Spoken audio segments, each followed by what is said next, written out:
आपण माने समस्त अवगत थे जे अस्वाभाविक भाव जलवायु परिवर्तन होशार जो कौन सी जिला सबुठ अधिक क्षतिग्रस्त होती मालकानगिरी। आम समस्त जानते जे मालकानगिरी जिला वन जंगल पहाड़ उपकूलवर्ती जिला भाई समतल भूमि बहुत कम किंतु लगाण वर्षा जो प्राय 7-8 वर्ष है सब जिलार पाखापाखि 20-25 भाग जमी चाष जमी और गाँ जलमग्न हो दिन पर जहाँ अस्वाभाविक परिस्थिति सृष्टि मालकानगिरी जिले में जहाँ केवे कल्पना करना एणुक आम विजु जनता दल तरफ आज सांबादिक सम्मेलन माध्यम आम ओडावासी को जनवाक चाहूँ कि जदि पोलाभरम प्रकल्प कार्यकारी हुए डेम कार्य संपादन हुए ताहले मालकानगिरी जिलार पाखापाखि 30 भाग अंचल संपूर्ण भाव बुड़ीबार संभावना विशेषकर कालीमड़ा ब्लॉक एभली परिस्थिति जहाँ मालकानगिरी जिला एक आदिवासी बहुल जिला जो आदिवासी मुख्यमंत्री थाई सी आदिवासी मान सहित परिस्थिति एणुक विजु जनता दल तरफ सरकार को अनुरोध कर खूब शीघ्र यार समाधान बाट काढ़ु कौन करा मालकानगिरी जिला सुरक्षा कौन करा प्रति से ध्यान दे निजर मत रखु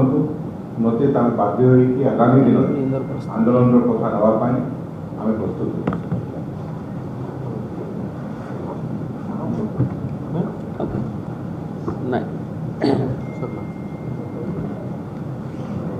गोटे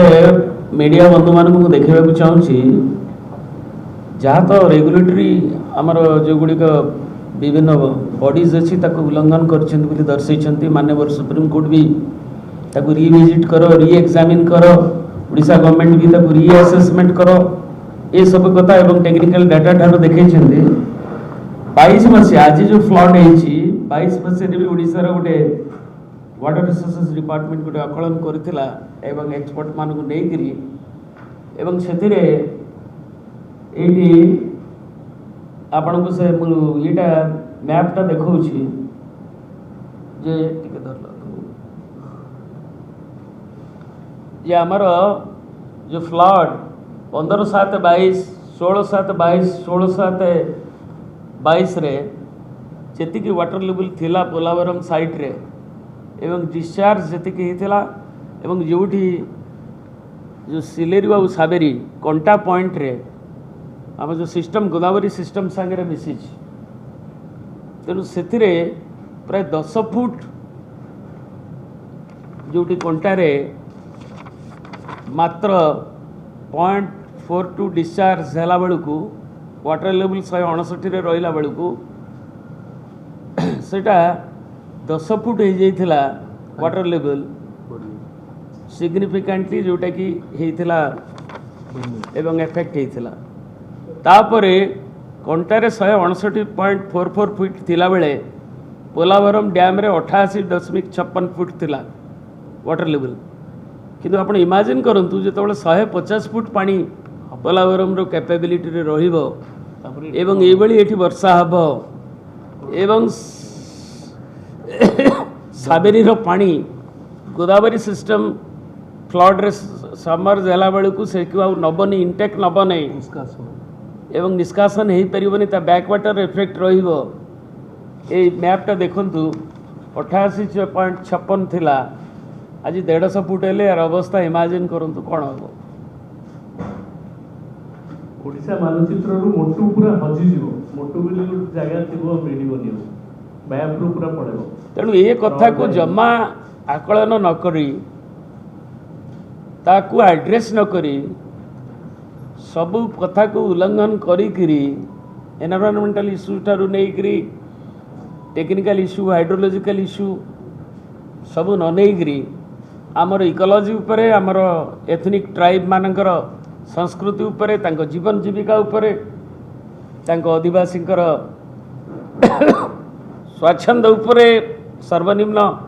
तांकर जी अधिकार उपरे जो आघात करा जाउछि ताकू आदिवासी भाई भौणी माने और ओडिशावासी ताकू टॉलरेट करिवे नै। तेणु तुरंत जेहेतु पुणी थरे ये कथा को केवल सबजुडिस कही रही हम नहीं।